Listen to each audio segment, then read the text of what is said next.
Hello everyone, how are you doing?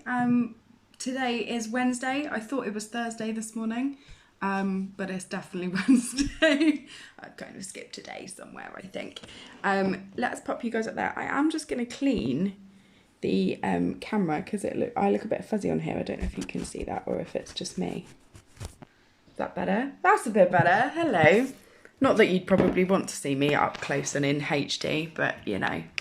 Right, let's just pop you guys in there so I can chat to you. There we go. Yeah, tell me, how have you all been doing? Say hello.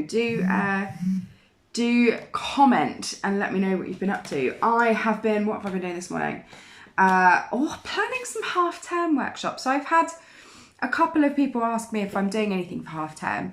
I do think that probably people are oversaturated with online events and online stuff, but I'm gonna put a couple of half-term workshops out there probably later tonight, so keep an eye out on the page, just for things, just really simple things that you guys can actually do at home with the materials, so you don't have to spend out for even more stuff as I'm sure you've already spent out for during lockdown and everything, but hopefully with materials that your kids have already got home.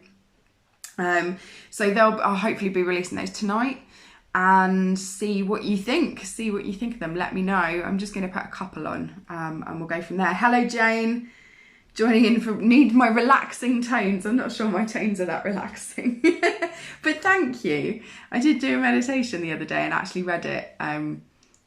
It feels weird, doesn't it, when you listen back to the sound of your own voice, but yeah, it's bizarre. Hello Melissa, how you doing? I'm assuming that's little one as well. What else have I done? Plans for festival in Southborough as well. That's been quite exciting. I still haven't started my 100-day project. I think because I know that when I start, I then have to commit to it. So yeah, haven't started that yet. I will probably go to the studio tomorrow and start that. And we've been doing lots of abstract art as well. Hello Sapphire and Jasper. Hello lovelies. Yeah, we've been doing lots of abstract art as well as part of Kids Create. So we did this, I don't know if you can see that well. We did this earlier in the week and it's been great fun. So one of the workshops that I might do over half term might be a kind of abstract type workshop. So I think people get really scared and put off by abstract, or they think it's really easy. So like one extreme or the other, but I might do that for half term for children. Might be quite good. Anyway, we are going to make some 3D animals today, so hopefully you guys have got a piece of cardboard that's kind of like a corrugated cardboard. This one's actually weirdly thin, but it is still corrugated, which is nice. So it just means that they're a little bit more structurally sound. It's a little bit more stable. So I'm going to do an elephant, but you can of course do any animal you could ever possibly want.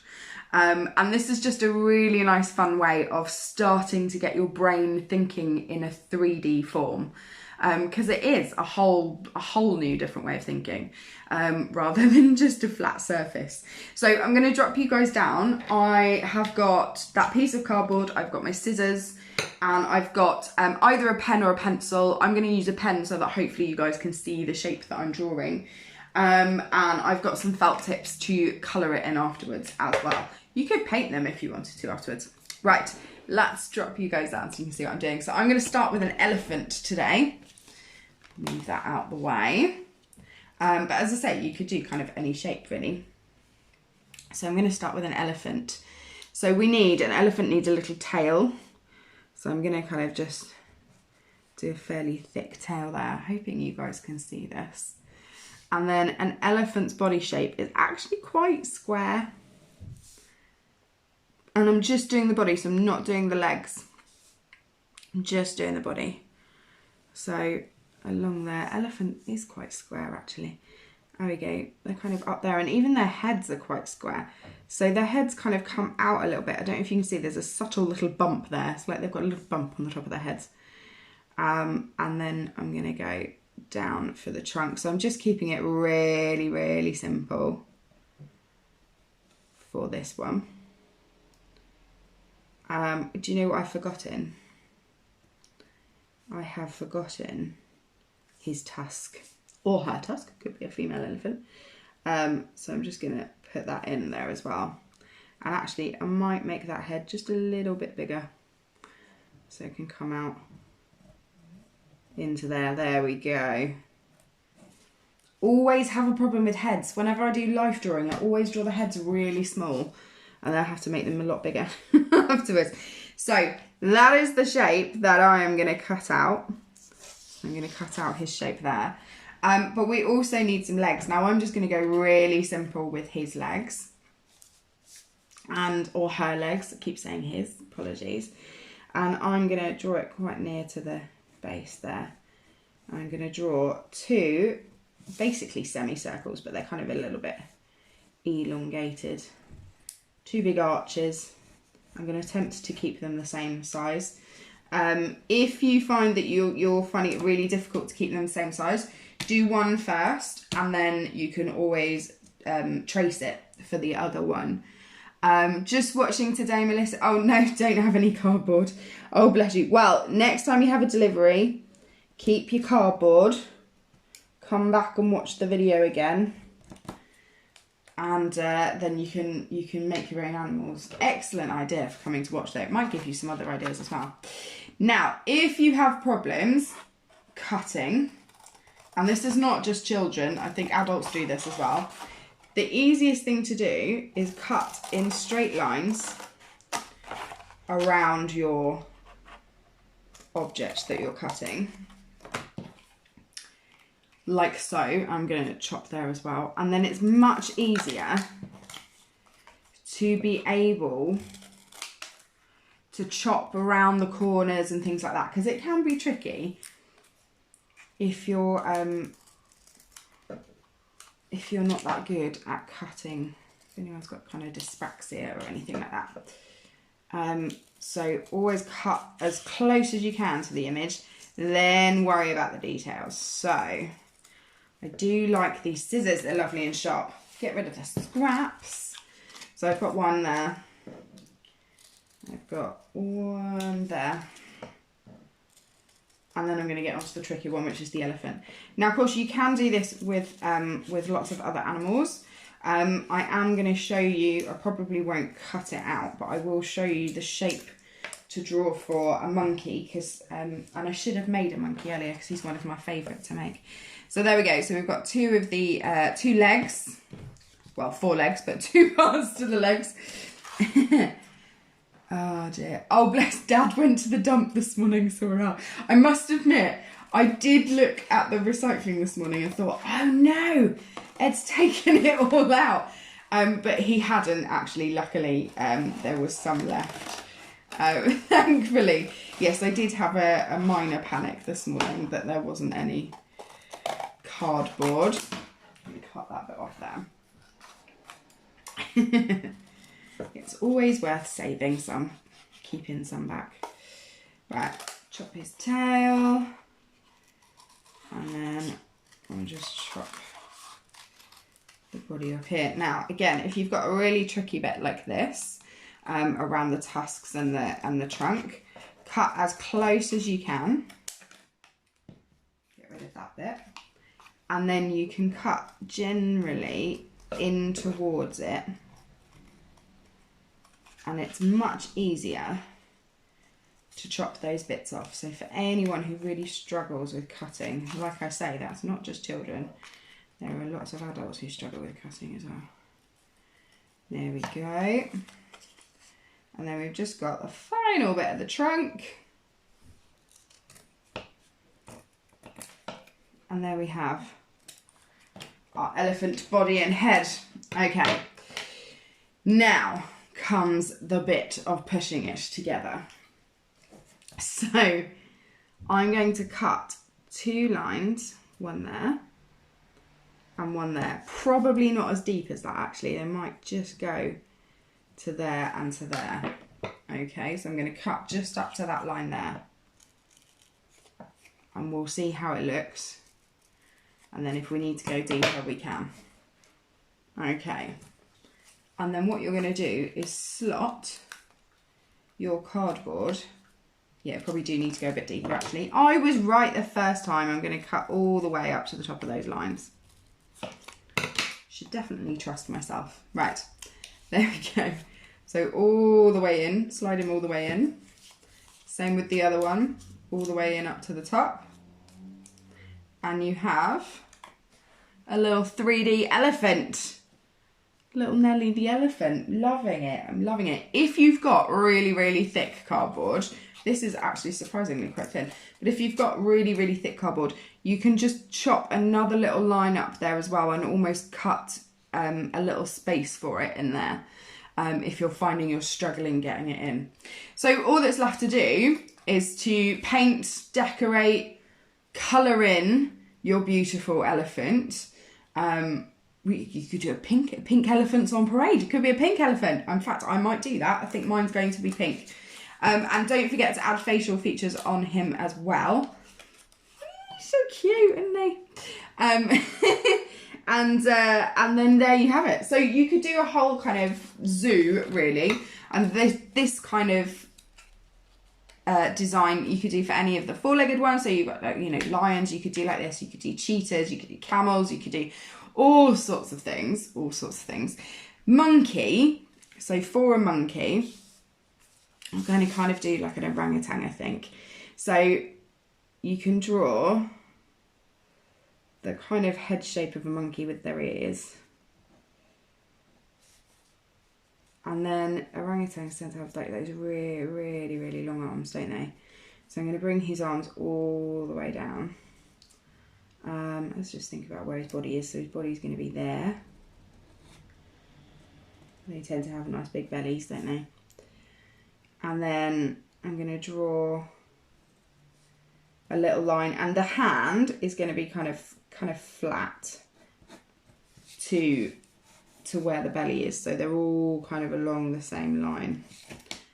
I'm going to do the same with him there. Ooh, there we go.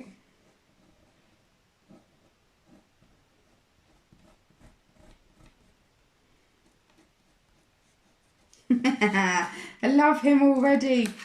Look, he's great. And then his legs we're going to do slightly separately. Oh, sorry, lovely. There's a question. Random question. Do you like gingerbread? I do like gingerbread. I actually got bought some, they weren't gingerbread, they were ginger thins for a Christmas present, and they were amazing. They were absolutely amazing. Right, so can you see that his legs, I've kind of made them look like they are bent over. So like he's kind of his knees over and then the foot comes out there. So for any sort of animals that crouch down like that, trying to think of what other animals might, you can draw them like this, and then those legs would slot into his belly there, but keeping them fairly flat so that the hands look I see. Somebody making gingerbread. I'm liking this. So you can see that they can join together. So I will just cut him out very, very quickly so you can see. But he works beautifully. And you can really get creative with that. Once you kind of know the sort of the process, you can really start thinking about how others would join together. Like if you were to do a seal, for example, who they kind of sit on their bellies. Like how would that come together? How would that look? So you could do a whole zoo's worth of animals with these. And actually they'd make really good like place cards, wouldn't they, for a table setting, or just to play with, or for ornaments, just for something creative to do. Oh, this one's going to look so cute. I'm looking forward to drawing on him. So I will draw on these and put all their facial features in, colour them in and everything. And then I will photograph them and put them up. So it might be some time before you get my photograph of my finished animals. Oh, Lindsay, sorry we can't join this week. Homeschooling quite a challenge. Oh, lovely. Okay, no worries. It is hard, isn't it? Homeschooling is hard at the minute. It's I did see a few things from teachers. I think they were trying to stay anonymous, but saying like, don't worry about it. Everyone will catch up. Everyone will be okay. Don't worry if you're falling behind or anything. Just do what you can. God, it must be so hard at the moment. Right, there's my 2 little legs. They're quite cute. And then I'm going to cut 2 lines, and they're probably going to be quite deep, the lines there. I'll cut 2 there for starters, and then we'll see how we get on. Probably a little bit more, or maybe make them a little bit smaller. There we go. So there's 1, and there's 2, so we're going to slot those in properly. There we go. There's our little monkey. He's so cute. He looks great. I love him. Definitely going, oh, I can't wait to colour him. Oh, I've made one of my legs go wonky. There we go. He looks great. So there you have it. I have an elephant and a monkey so far. I'll have a look at what others I can do. And I can't wait to see what you guys come up with. So if you want to follow along those ones, that's great. If you want to make your own, even better. So do photograph them and put them in the comments. It'd be lovely, lovely to see them. I can't wait to find out what Charlotte's doing with that gingerbread. Hopefully she'll tell us tomorrow, which will be lovely. What else do I need to tell you? I think that's it. Oh, tomorrow. So tomorrow you'll need a piece of A4 paper. Doesn't matter if it's plain white or coloured, doesn't matter. So we're going to do a little bit more origami, but I promise you it's a really nice, easy one. Actually easier than the fox. But you'll also need a bendy straw. So you know the straws where the end bends up? You'll need one of those, so a bendy straw. You can still join in if you haven't got a bendy straw, so don't worry too much. It's just an added bit of extra for it. We're going to maybe go into space tomorrow. That's all the hints I'm giving you. Have a fabulous rest of your Wednesday. Not Thursday, like I thought it was. Have a very good rest of your Wednesday. And I will see you guys tomorrow at 1 o'clock. Thanks for joining in. Bye.